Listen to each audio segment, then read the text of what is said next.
Hey everyone, C-Stan here with the Lord of the Rings The Living Card Game. Today, we're taking up a new deck against Intruders in Chetwood.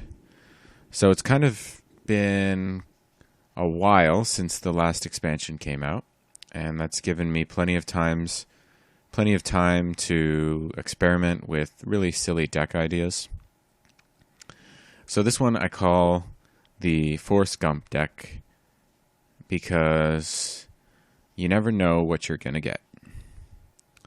The idea is based around using Vilya and never looking at your top card. So there's no Stargazer or Gandalf, which are the two main ways you use Vilya to play powerful cards.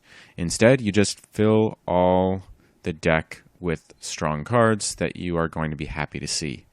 And unfortunately, that means no double uniques, because those are dead uses of Vilya. So the only multiple uniques there are in the deck are Vilya itself. There are 3 copies, and then there are a couple copies of Master of the Forge. So ideally, you mulligan for Vilya or Master of the Forge. If you get Master of the Forge, you can discard a card from Arwen, give the resource to Elrond, play your Master of the Forge, search the top 5 for Vilya, grab it, and then play Vilya with the 2 remaining resources that you have, so you still get a turn 1 Vilya.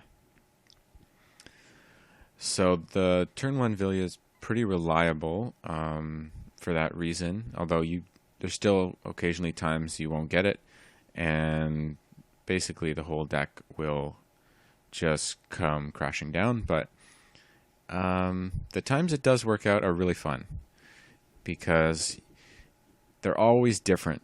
You get a new ally every turn, and you don't know who it's going to be.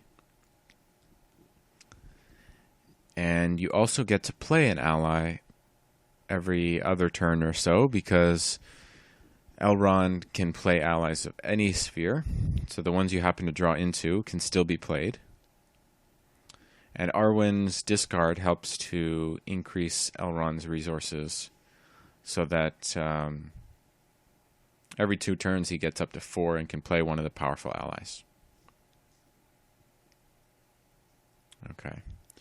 This quest, I don't know, it's only rated, I think, a 4 difficulty, but it's actually pretty hard. And you got to raise your threat by 1 for each enemy you leave in the staging area at the end of the round. And that enemy that starts there has got 6 attack, and there's just no way I'm ready to deal with him right away. So every turn I'm taking an extra threat. And also, there's only 1 copy of Light of Valinor in the deck. So even though you're using Glorfindel, he doesn't seem as strong, because Light of Valinor is really one of the key pieces that make him overpowered. And with only 1 copy in your deck, you don't see it quite as often, so he actually becomes more of a challenging character to use. Now, of course, in this case, I managed to find Light of Valinor with my trusty Master of the Forge, although I can't play it yet this turn. And I did manage to get out to Northern Trackers pretty early, which really helped with those outlying homesteads. So outlying homesteads, if they're in play, you can't reduce your threat, which is pretty bad because my threat's going to raise quickly with all the enemies I'm leaving in the staging area. However, to travel to them, you've got to reveal an encounter card. One of the worst travel costs in the game, in my opinion. However, we leave them there, and our Northern Trackers will clean them out in a couple turns, especially since I'm going to get Asphaleth down this turn. Yep, so Light of Valinor down, and then we can discard a card. Oh, okay, so this was a misplay here. We really should have used our Master of the Forge first.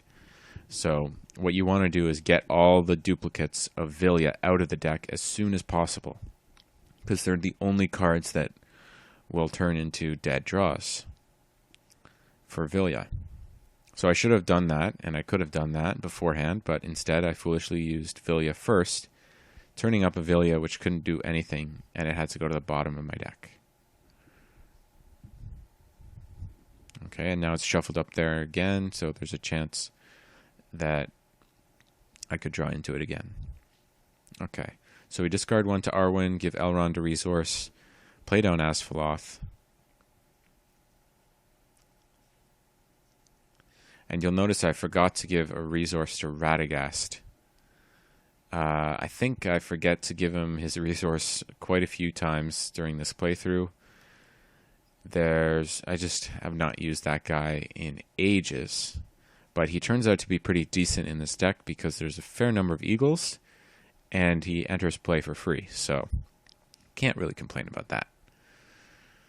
Okay, we draw Orc Rearguard, which is a side quest that prevents you from placing more than 3 progress per turn.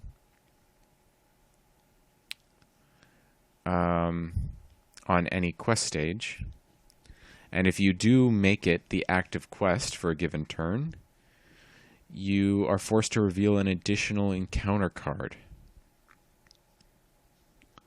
So it can be really tough to clear it out, and you don't want to get stalled trying to clear it, because that's a whole extra encounter card. You really only want to spend 1 round clearing that out.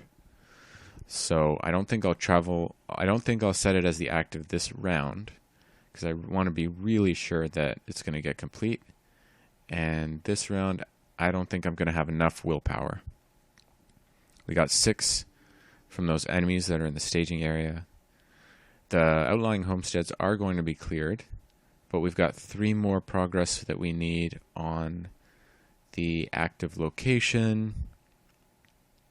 Okay, so we discard a card to Arwen, put it on Elrond, play down Gleowine, and draw into a new card. Okay, our northern trackers commit to the quest, clear out the outlying homesteads. And so we're going to go towards the main quest this round, because I don't trust myself to fully explore the active and the main quest. So I just don't want to deal with an additional encounter card just yet.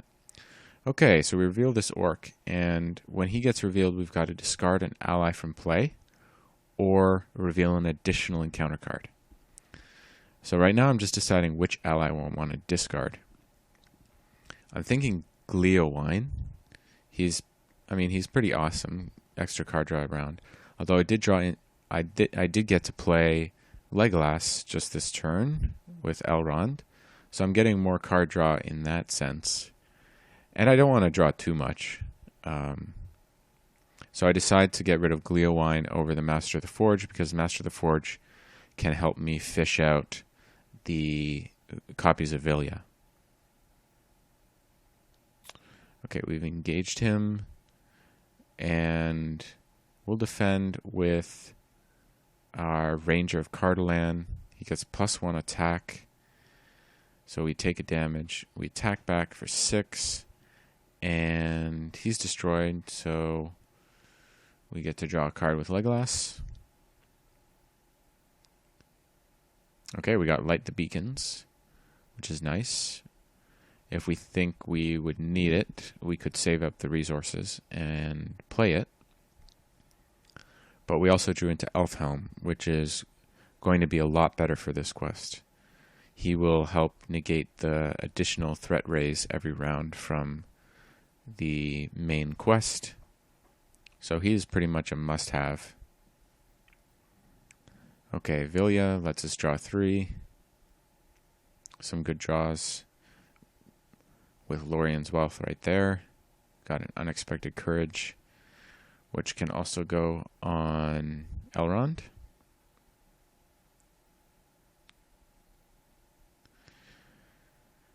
Alright, so we discard 1 to Arwen, and then we play Elfhelm for 4 and Unexpected Courage for 2. And keep in mind, Elrond's got a spirit icon now because of Vilya, so he can help pay for that.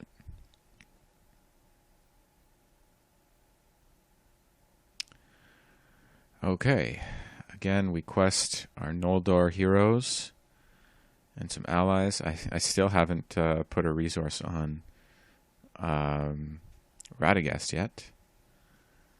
So make sure you remember that if you're trying out this deck. I probably could afford my Eagles of the Misty Mountains if I hadn't been forgetting so many times.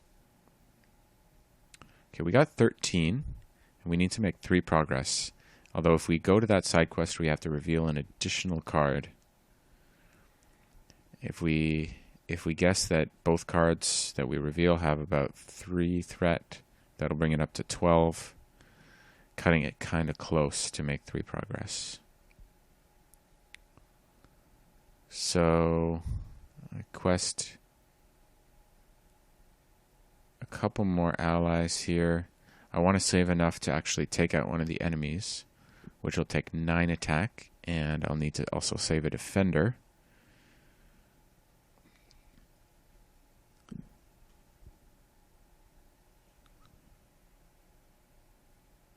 So I'll quest Northern Tracker as well.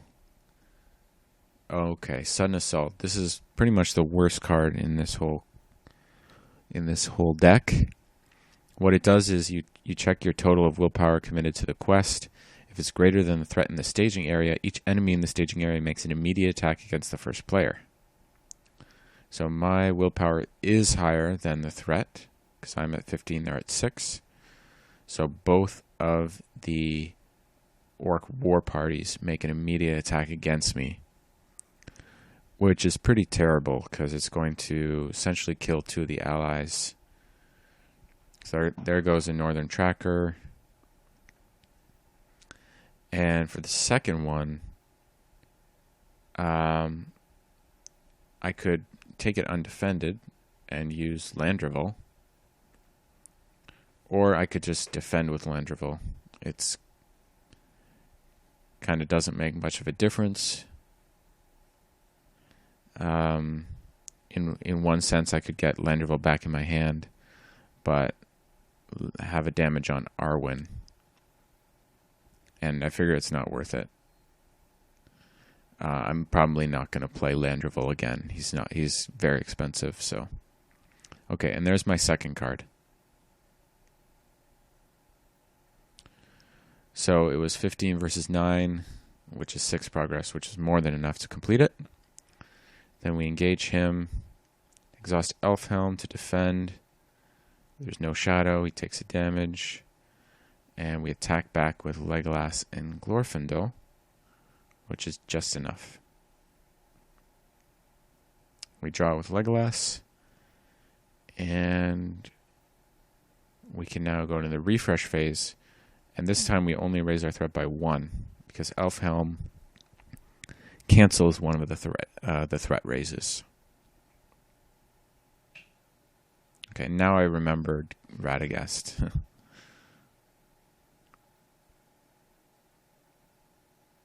Okay, let's see what Vilya gets us. Oh, it's Gandalf. Okay, so his direct damage isn't going to help us too much, so we'll just lower our threat by 5 because we're getting kind of high.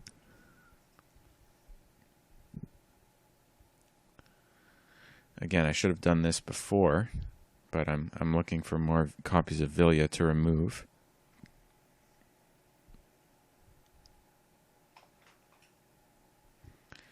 And yeah, my threat is kind of high, 39, but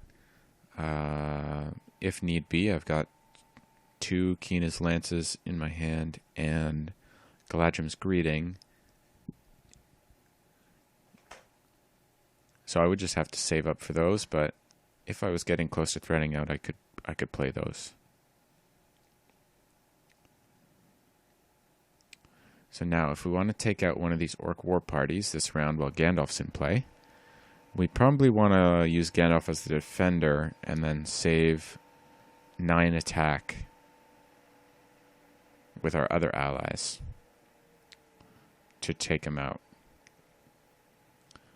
So Glorfindel's 3, the Tracker's 2, Legolas's 3, IRS 1. So we definitely have 9 attack. All right. Okay, that's not a bad card to see. All right. Asphalth will place 2 progress, and then the Northern Tracker will clear it next turn. We engage the enemy. There's no shadow, takes 2 damage, and then we can attack back. All right. And Legolas participated, so we get a card. Another Master of the Forge. And we don't raise our threat at all because there's only 1 enemy in the staging area, and we've got Elfhelm, which cancels it out. Okay, we get Amborn for free this turn. You never know what's going to come off the top there.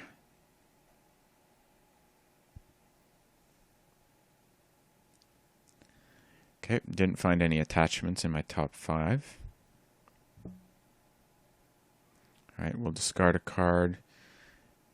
Get Elrond up to 4 resources. Now I could play Haldir and Treebeard this round because I've got 8 resources total.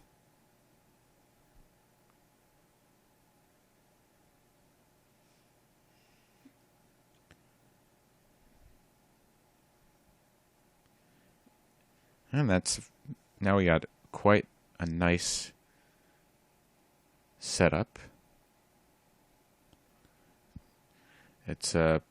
I guess it's a pretty thematic Elrond deck. You're getting allies from all over Middle-earth showing up.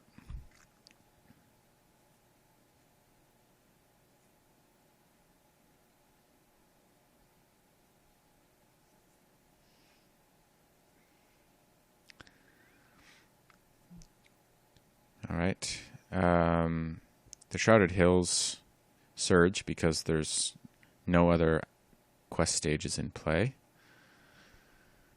So we reveal 2 cards there, and Asphalth will place 2 progress on the second location so that the Northern Tracker clears it next round.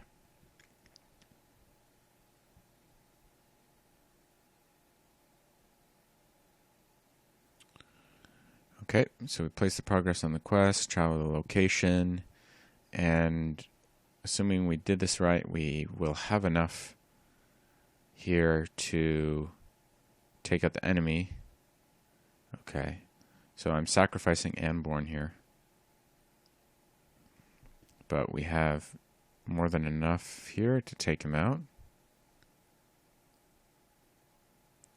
All right. So now all the enemies are out of play. We definitely don't raise our threat. And all that's left now is to quest to victory. So we just need lots of willpower. And first I'm going to look at the top 5 to see if I can take out Vilya. And I did find one.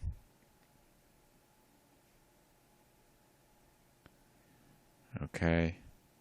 And let's see what we get. Oh, we get Gandalf. That's an awesome card to get on that last turn. Lower threat by 5. There's no need for anything else here. Use Radagast resources to play the Eagles of the Misty Mountains. Discard a card for Arwen. And finally, we save 3 resources for Galadrim's Greetings, just for score purposes. Okay, we quest everybody and total up the willpower. The Northern Tracker clears out the Chetwood Forest.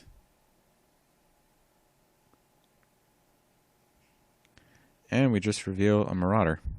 So 25 to 3, that is going to be, well, first we use Asphalth to place 2 progress on the active location, and then we place a total of 22. So 3 and 19. 19 plus 12, 31. So we just make it. And that's it. So we control Yarian, and there's no Orc War parties left. So that's all you need for victory. And just at the last second, we reduce our threat, and we end with a score of 100. So all in all, we got kind of lucky with the encounter draw deck, but that's how the deck works. And yeah, you can play around with it, add in your favorite allies. It's really just a kind of a deck that is really just for amusement. I personally like how much different it is every time. If you do manage to get really lucky, you'll flip up a steward on one of your first turns with Villia, and that'll be a totally different game just because you can play way more allies. But as you can see, it doesn't really rely on that to have a good game. And so most of the decision is not really in deciding what to play, but deciding what to do with the cards you play. So it's sort of a different experience. Anyway, hope you liked it, and thanks for watching. Happy questing.